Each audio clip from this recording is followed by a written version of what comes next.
교육부가 종교 지도자 양성 대학법인 지정고시 개정에 나서면서 신학대는 물론이고 종교계 대학 구조에 큰 변화가 예상됩니다. 이와 관련된 내용 사학법인 미션네트워크 사무총장으로 섬기는 명지대학교 함승수 교수 모시고 이야기 나눠보겠습니다. 교수님 안녕하십니까? 네, 안녕하세요. 함승수입니다. 자, 먼저 앞서 말씀을 드린 대로 이 보도된 종교 지도자 양성 대학법인 지정고시 개정안부터 먼저 설명해 주시면 좋을 것 같습니다. 네, 지난 8월 14일 종교 지도자 양성 대학이 있습니다. 네. 우리가 잘 알고 있는 신학대학들, 다시 말해서 목사, 승려, 또 신부님 같은 종교 지도자를 양성하는 대학들이 있는데요. 그 대학의 법인을 지정을 다시 한번 재검토하겠다라고 교육부가 행정 예고를 했습니다. 네네. 골자는 이런 종립대학교, 신학대학교의 일반 학과의 비율이 어느 정도인지를 보고 네. 이 학교가 종교 지도자 양성에 얼마나 충실하고 있는지를 보고 그 학교의 그 법인 지위를 유지시킬지 취소시킬지 결정하겠다는 건데요. 문제가 되는 것은 이 고시에 따르면 전체 그 법인의 48%, 그러니까 21개의 법인에서 11개의 법인으로 그 범위를 굉장히 축소시켰고요. 네. 더 한국교회가 문제의식을 삼는 것은 교단이 세운 장로회 신학대학교, 총신대학교, 침신대, 서울신대 같이 종단이 세운 신학교들이 다 법인 지정에서 그 지위를 박탈당하게 되었습니다. 그래서 한국교회가 굉장히 위기감을 느끼고 있습니다. 예. 이렇게 개정안을 발표한 이유도 발표를 했는데 그러니까 교육부의 입장은 신학교는 신학교육 외에 다른 학과는 둬서는 안 된다라는 거죠. 사실 이 논쟁이 어제 오늘의 얘기는 아닙니다. 2008년도에 사립학교법이 개정이 되면서 이 종교계 사립대학, 특히 신학대학의 지위를 어떻게 할 것인지에 대해서 논의를 시작했습니다. 그래서 각 대학들이 열심히 국가의 정책 안에서 종교 지도자를 양성했는데요. 문제는 이 종교 지도자를 어느 정도로 인정할 것이냐에 문제가 있습니다. 다시 말해서 각 신학교들은 전통적인 목사님들뿐만 아니라 교목, 군목, 원목, 사목과 같이 다양한 분야에서 활동하는 종교 지도자들이 있다. 이것을 전제로 해서 기독교 교육학과라든지 상담학과라든지 최근에는 이 음악 관련돼서도 굉장히 다양한 학과들을 열어서 그 이제 학생들을 양성하고 있었거든요. 근데 교육부는 이런 부분에 있어서 목사님들, 전통적인 목사님들을 양성하는 학과만 인정하겠다라고 본 것입니다. 그러다 보니까 학교와 교육부의 입장들이 갈렸고 이 과정에서 교육부가 다소 무리하게 그 법인의 지위를 취소시키는 이런 해프닝까지 만들어진 것입니다. 예. 그러면 이제 만약에 이렇게 된다면 향후에 어떤 영향이 있게 되는 겁니까?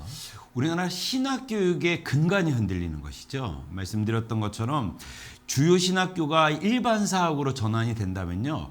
법인의 구성에서부터 학생들의 구성까지 아주 많은 변화가 불가피합니다. 네. 예컨대 현재는 종교계 사립대학, 특히 종교 지도자 양성 대학이기 때문에 교단에서 개방이사를 파송할 수 있게끔 법이 되어 있습니다. 근데 이것이 일반 사학이 된다면 이제는 그런 종단이, 교단이 이사를 파송할 수 있는 권한이 대폭 위축이 됩니다. 그래서 학교 운영을 사실은 비기독교인, 이 교단과 상관없는 일반인들이 와서 이 학교를 운영할 수 있게 됩니다.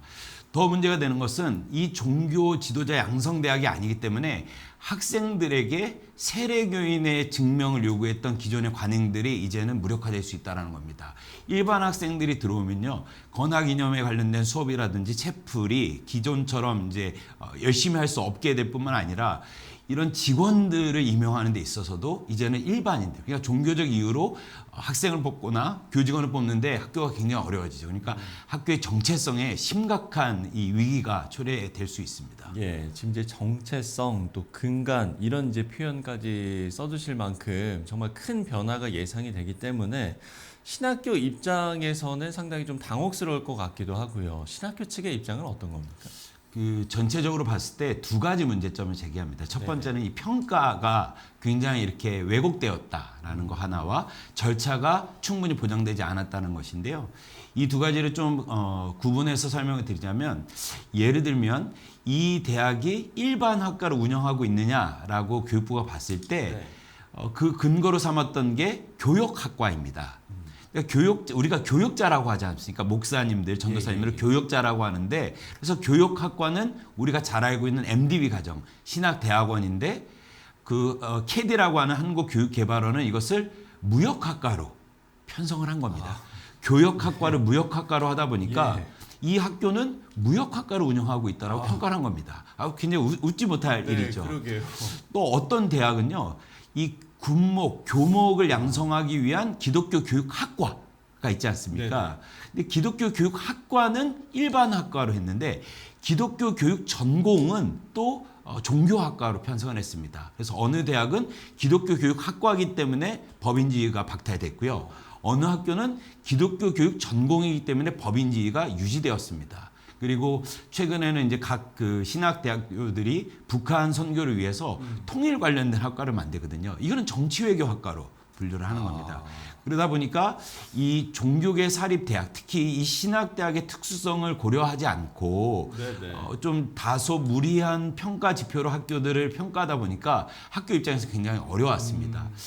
더 큰 문제라고 할 수 있는 것은 대통령 시행령은 이런 문제를 해결하기 위해서 학교 법인, 학교 당국과 충분히 소통하라고 이렇게 법으로 명시가 되어 있는데 지금 교육부 장관이 공석인 상태로 학교와 충분한 논의 없이 다소 교육부가 무리하게 일들을 추진하다 보니까 한국교계에 다 반발하고 있는 그런 일들이 벌어졌습니다. 예, 말씀해 주신 대로 학교 측뿐만 아니라 교계에서도 받아들이기 어려운 부분이기 때문에 교계 차원에서도 지금 대응에 나서고 있는 거죠. 그렇습니다. 각 교계의 지도자를 양성하는 신학대학의 문제이기 때문에 사실 이는 한국교회의 정체성과 미래와 관련되어 있는 것입니다. 근데 이번 건을 보면서도 사실은 이제는 각 기독교 학교, 이 신학대학이 마주하고 있는 문제가요. 학교 단위에서 해결할 수 없을 정도로 굉장히 어렵고 복잡합니다. 그래서 한국 교회가 기독교 학교가 이 정도로 어렵구나. 기독교 학교를 위해서 한국 교회가 함께 연대해야 하구나. 이런 부분에 있어서 새로운 필요성들을 같이 인식했다는 측면에서 의미가 있다고 생각합니다. 다만 이번 사안을 봤을 때 각 신학교들의 입장들이 다릅니다. 총신대, 장신대, 침신대, 서울신대 입장들이 다르기 때문에 하나의 안을 도출하기까지는 시간이 필요하겠지만 적어도 이번에 행정고시가 문제가 있었다라는 점에서 한국교회와 그 이해를 같이 했고요. 정부와 소통을 해서 이번 행정고시를 잠정 유보하는 데까지 결론을 이르렀습니다. 그리고 사학법인 미션 네트워크 각 신학대학교의 관계자들이 모여서 교육부와 다시 재평가할 수 있도록 이런 부분들을 만들어냈다라는 것은 굉장히 중요한 성과라고 할 수 있겠습니다. 예, 조금 더 큰 테두리에서 보면 사학재단에 대한 위협으로도 생각되는 부분이 있는데 이 부분은 어떻게 보세요? 교회와 신앙 공동체가 사실 위협을 당하지 않았던 적이 있었는가 이런 생각이 들었습니다. 늘 도전이 있었는데요. 저희들이 굉장히 걱정하는 것은 과연 한국 사회에 기독교 학교가 존속할 수 있을지 이런 부분에 대한 근본적인 우려들이 있습니다. 이제는 신학대학교마저 일반 대학으로 전환시키려는 일련의 과정들을 보면서 이제 우리가 더 지혜롭고 현명하게 대응할 필요가 있겠다는 생각을 합니다. 다시 말해서 한국교회가 기도하고 반대하고 우려의 목소리를 내는 것이 중요하지만 한 발자국 더 나아가서 구체적인 대안과 어떤 부분들에 있어서 가야 할 길을 제시하는 좀 더 적극적인 대응이 좀 요청된다라고 생각할 수 있습니다. 그래서 한국교회는 이번 기회에 신학대학이 정체성을 유지하고 또 교육적 책무를 다할 수 있는 이 어떤 정책적 토대를 마련할 수 있도록 연구를 하는 게 중요합니다.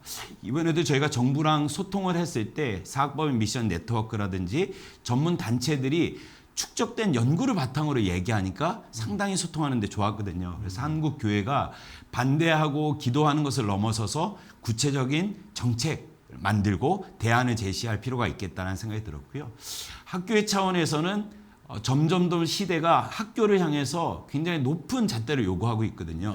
그럼 우리가 과연 이 시대에 기독교 학교가 왜 필요한지, 기독교 학교가 일반 사학과 뭐가 다른지를 스스로 증명해야 될 때가 됐습니다. 더 좋은 교육, 더 좋은 섬김이 있는 학교가 될 수 있도록 학교 내부에서도 이 자성과 각성의 목소리가 좀 일어날 때가 되었다. 저는 그렇게 생각합니다. 예.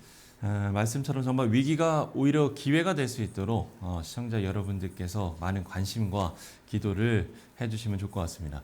네, 지금까지 사학법인 미션 네트워크 사무총장으로 섬기는 명지대학교 함승수 교수와 이야기 나눠봤습니다. 오늘 말씀 고맙습니다.